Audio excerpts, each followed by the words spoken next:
It has been so long, and I want to thank you all for your patience.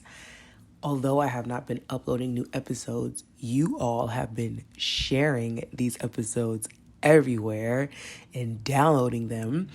There has been a lot of new engagement with While We Wait, and I'm really thankful for all of this engagement.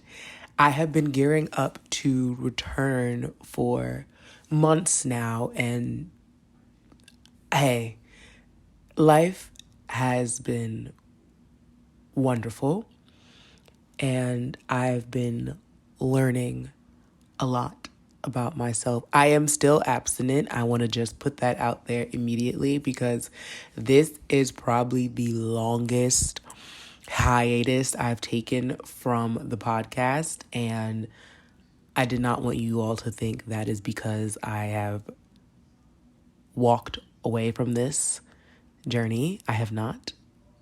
And I also understand that many of you look to this podcast for support because being abstaining, and being quite young while doing it, you need community, you need support. And it's also why I started the podcast. So I am not walking away. I've just had so many wonderful experiences that I'm really excited to start talking to you all about because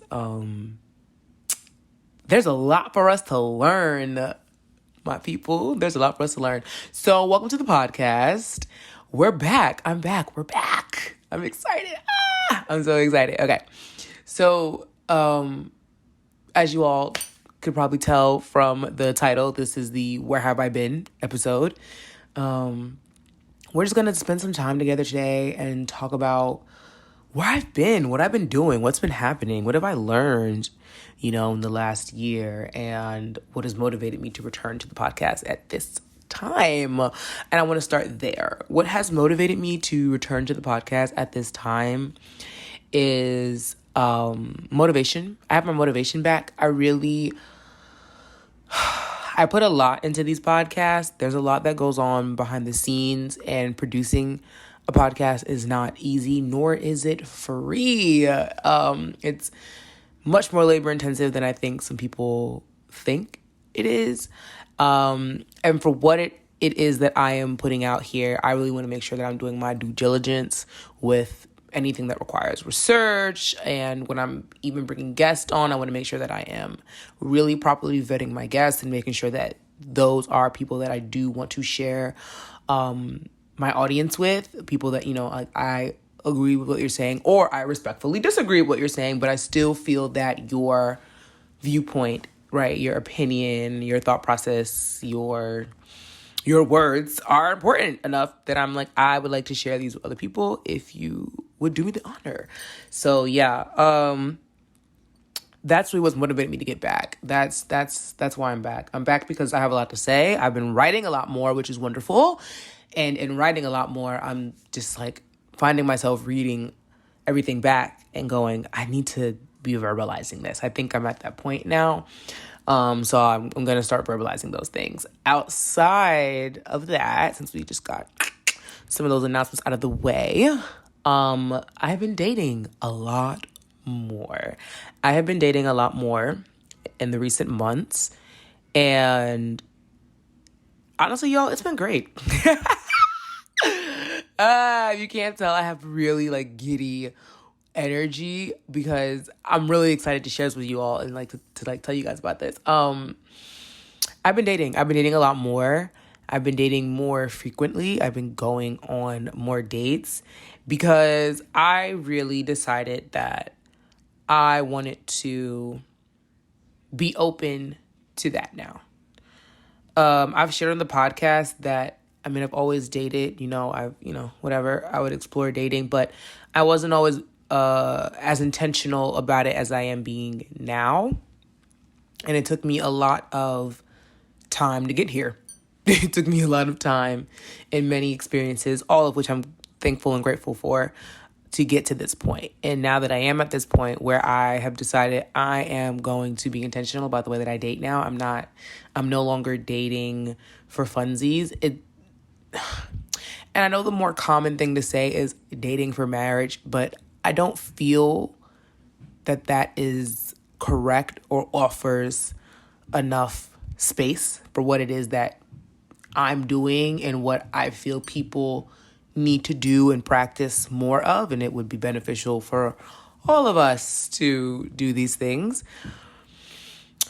just like a general human experience sort of thing. Like, I feel that more of us could be better to each other. And just by doing that, just making that our nature a bit more, we all just have better experiences. We can really build a standard for how we treat each other in the world. Anyway, I don't feel that dating for marriage is a big enough expression or an expression that allows for enough space to really fully explain what it is that I am doing here or what this shift looks like. So I'm going to make my best attempt, that is my intention, to tell you all what it is.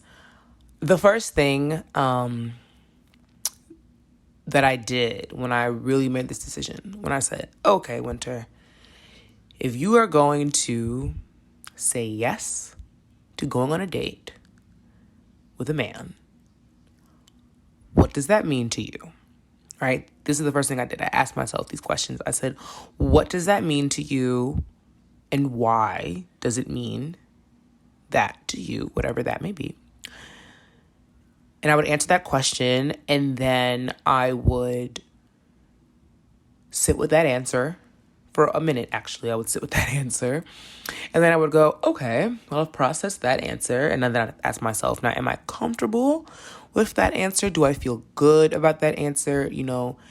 Is this answer coming from a healed space, or is this answer coming from a space of anxiety, right? You have to inform yourself, or you need to be informed on where your answers are coming from. Like, when you're answering to yourself, when I say yes to go out on a date with somebody, what does that mean to me? And after you answer what it means to you, when you follow up and say, now, why does it mean that to me? And then you answer why it means that to you. You have to sit with that, really process that. And then you also need to follow up and ask yourself, now, am I comfortable with that? Am I comfortable with it meaning X to me? And am I comfortable with that meaning coming from this place? If the answers are yes, then great. I say proceed forward, move on next. I would say proceed forward, start going on dates. And then during the date, something I've been doing is being quiet more. Yeah, being way more quiet. Like, really not saying anything. Seriously, I'm so serious. Not saying anything until there's a direct question. Now, I don't mean sit there and blink and say nothing. Of course, hold conversation, engage in the conversation, you can ask a question or two. But what I'm saying is, I've noticed that when people first stop having sex, right, and start dating, they want to get really chatty because you feel like you have to really talk so much because there's nothing else going on there. Most communication is nonverbal anyway, most people, right? Not everybody, we're not going to generalize, and, people are neurodivergent and all the things, but most of us pick up on nonverbal social cues. So most of the conversation that you have with people is nonverbal, right? If anything, I feel like we communicate more nonverbally than we actually communicate verbally because we feel a bit more comfortable expressing something consciously or subconsciously, because I also feel that a lot of that nonverbal communication happens subconsciously too sometimes. It's just like that is your response to that stimuli or that trigger, i.e. whatever a person said or did. So yeah, answer those questions. Ask yourself those questions. Answer those questions. Proceed with caution if you're comfortable with all those answers and you feel good about them. And then go on the date. And then when you go on the date, just listen. Literally sit there and listen and offer insight where you feel it's appropriate. And then, like, be quiet. Like, until a direct question is being asked of you, just be quiet. Just allow that person to really share whatever it is that they feel comfortable sharing with in that moment. It's a first date, second date, third date, fifth. Honestly, a couple of dates. Just be quiet and listen and have a good time. Have a good time. You don't have to feel like because you know that there's a point in that relationship, if it gets to that point where, right, there's going to be something that you're not going to do and it's a non-negotiable, right? And that person either has to want to join you or not. And that's pretty much the only way that's going to work. And so don't feel like you need to compensate for that. You don't have to compensate for that. Really, you don't need to compensate for anything. And I'm sharing that because I recognize that I think one of the reasons I wasn't enjoying dating early on when I was abstaining is because I felt like I did a lot of trying to overcompensate and like make the other person feel way more comfortable or just whatever, right? Because I was like, well, if I'm not going to have sex with them, I have to like really be like their best friend or like get to know all of them really fast. Or I don't know. I just had these thoughts. You might be having them too. Actually, I know you're having them too. I know you're having those thoughts too. So don't. Like, I'm telling you, there's no need for that. When you start having those thoughts, acknowledge them and let it go. Just acknowledge them and let it go. But that's really where I've been. And I'm going to just be honest with you guys. That's where I've been. I've been dating. I've been dating and I'm happy. I'm really happy. And I've been really wanting to also be more intentional about how I show up here in this space and what I provide you all. I guess I'll share it now. Why not? If I'm feeling moved to share it, then share it. I am working on creating some resources for you all because I know that early on in my abstinence journey, even to be quite honest, even now, even at the point that I'm at right now, I often desired for resources. I just wanted more resources, just more things to read, more things to prompts. Like I wanted prompts for myself I'll share that for me in my emotional regulation and my processing, I really benefit from prompts. I really benefit from having questions or prompts prepared for me to help me ask myself questions with deeper meaning that will allow me to expand and grow. I am never above like receiving assistance there in my life. I think that's something that we all need to invest in. I think it goes beyond just saying go to therapy. Like, yeah, of course, go to therapy if you can do that. If that's a resource, available for you, absolutely. But if it's not, and even if it is, there's a lot of self-work, right? Everything doesn't happen in the therapist room or on the therapist couch or in the therapist chair. Everything doesn't happen in that space. All of your breakthroughs, all of your realizations, coming into a new awareness about yourself, that's not going to happen in a 30, 60, or 90-minute session. It can. Like, now sometimes it can, right? We go to therapy and we experience breakthrough in that room. That's an incredible thing. That's an incredible thing. You know? That is not going to be the experience every time.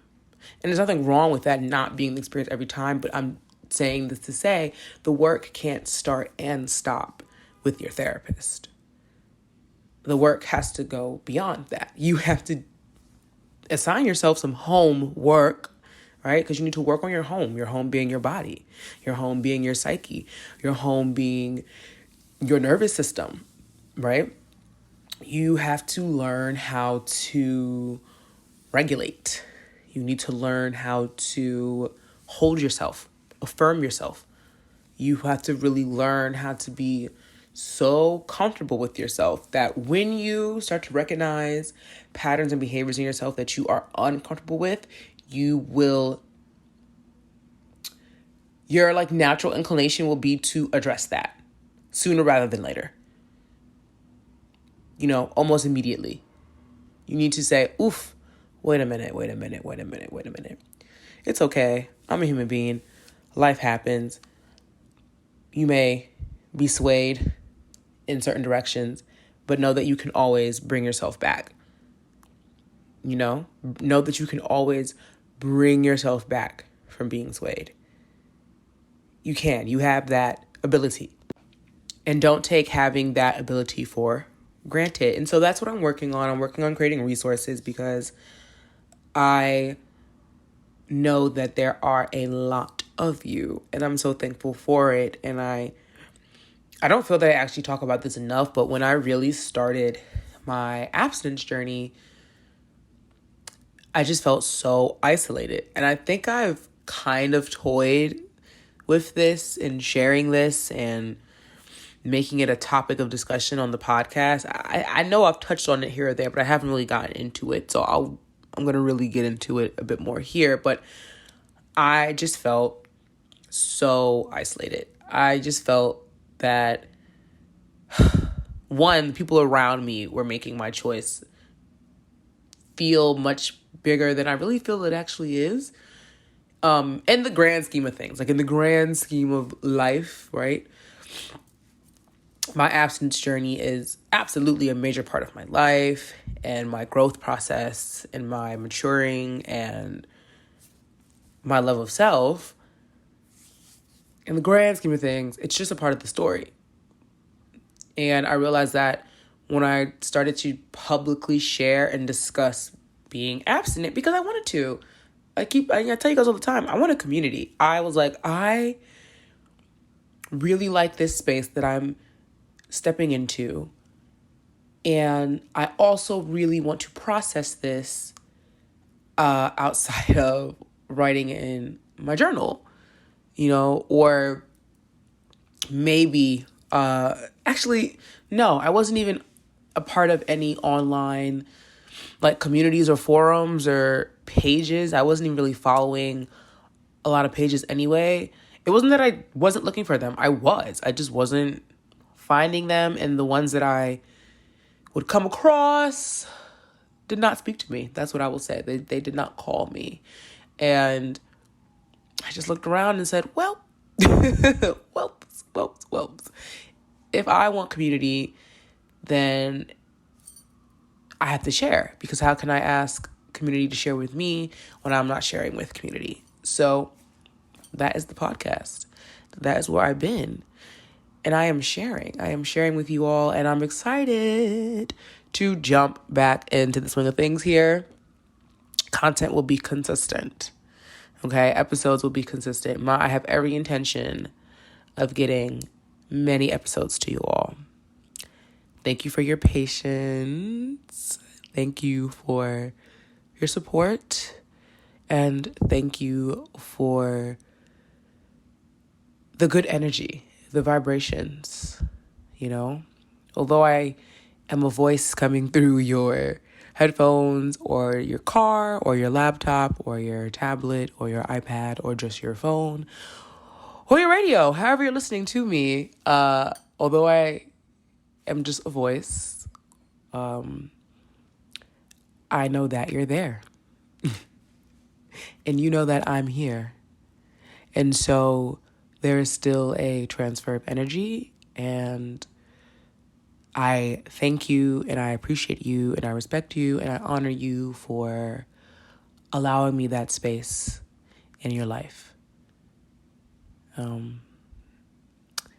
It is not taken for granted at all. Thank you for listening to this episode. I will talk to you all